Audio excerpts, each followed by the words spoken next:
It's time for the Moto America AMA FIM North American Road Race Championship. We're at Moto America Superbikes at Road Atlanta. For a perfect person to learn from. Jason, tell us about Michelin Raceway Road Atlanta. It's a fast one, Greg, up that big hill out of turn one into that tricky S section where I really felt that Matthew Schultz was doing his damage on the field yesterday. Jason Pridmore Schultz with a 20 for the 28 on pole, Fong and SDK. And then we got Cam Peterson and Richie Escalante. Hopefully Richie can get a better start. It's a good qualifying spot for him there. Benjamin Smith, Hayden Gillum, Jason Uribe, Brandon Posh, Dion Campbell, and Andrew Lee just outside of row number 4. As we go a little bit further back, we have Alex Dumas. Really good to see him back alongside Max Flinders and Danilo Lewis, Aguilar, Giannato, and Christopher Durbin. And then we're going to have Soltis, Cam Bobier, that's right, all the way back there. Derek Spinek and Zach Schumacher will round out our field. Anticipation of them going off. Long hold and away we go. Looks like a good launch from third spot on the grid, Sean Dylan Kelly. But look, is it the number 11 of Schultz? Somebody's got to park him. Oh boy, here comes the 11. Watch the magic at the top of this hill from the Strack Yamaha racing rider. This is where he was so good yesterday, Greg, at the top. He pulls out a big gap. Look at that. Look at the gap. You can see it already. It's JD Beach is going to run second with Bobby Fong just behind him in third. Great to see our field make it through the top of those S's, but we said it in the pre-show. That's where he's just doing his damage, and he's already got enough of a gap right now. You see that bike moving around so much underneath Matthew. He has been motocrossing so much during this offseason.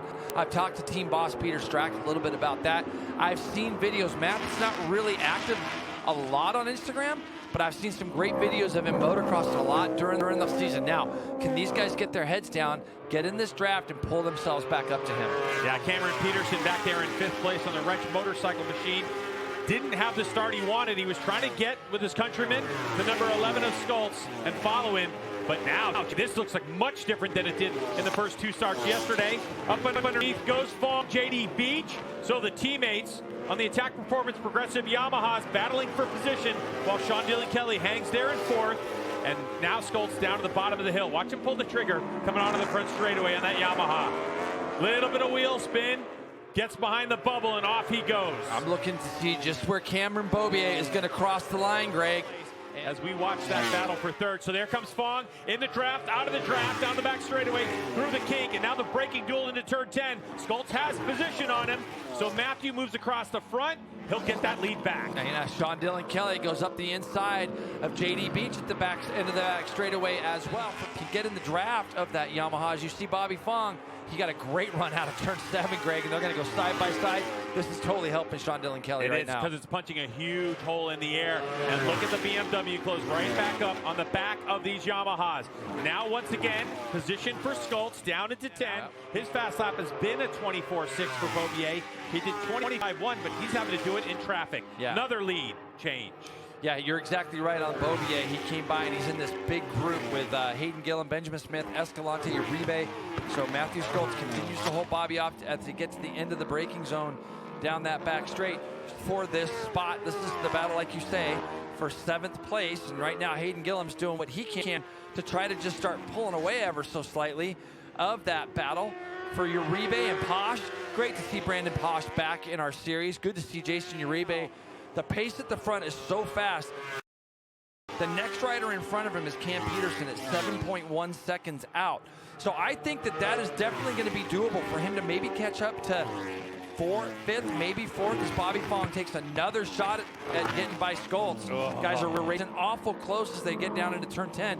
Super fair by both riders there. For Bobier, the number 1, he's right on the back of Cameron Peterson. However, there's been a 5-second penalty assessed to the number 1 of Cameron Bobier because he lined up in the incorrect grid position. So as Cameron Bobier goes around Cameron Peterson for position on the racetrack, because he was so far out front, as now we have this could be crucial here.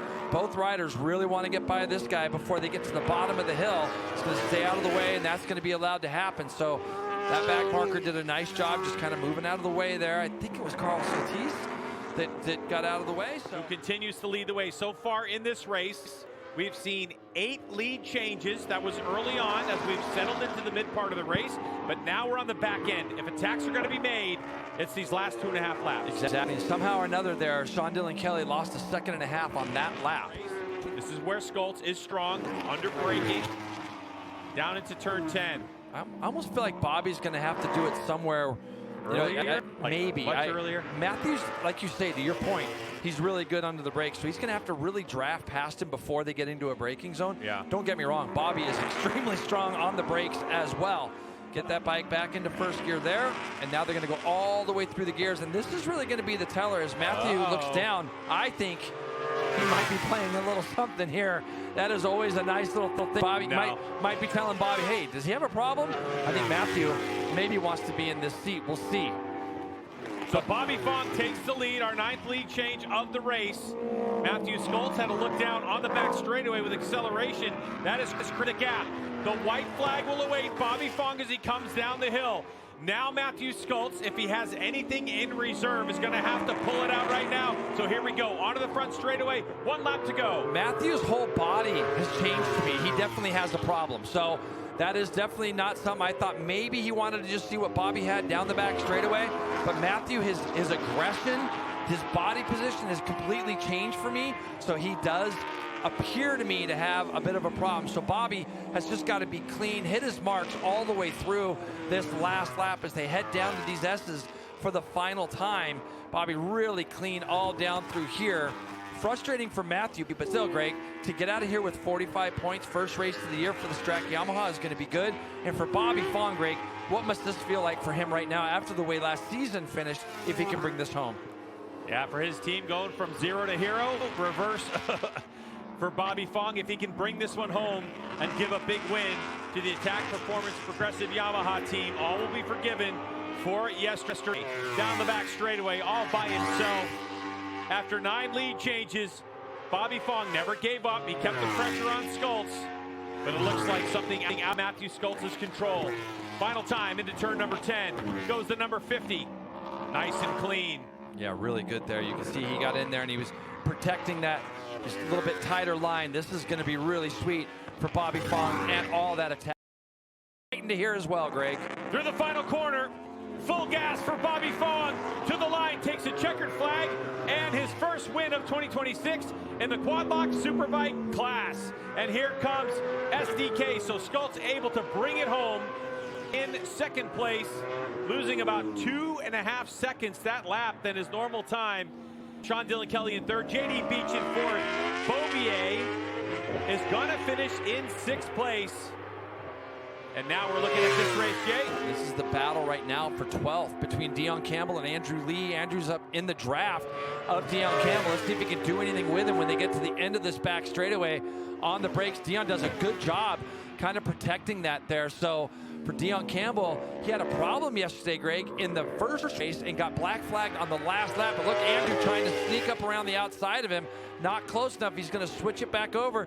Dion really good on the brakes. 24-1 on lap number 4, but Jay, it's the deviation in those times, the consistency.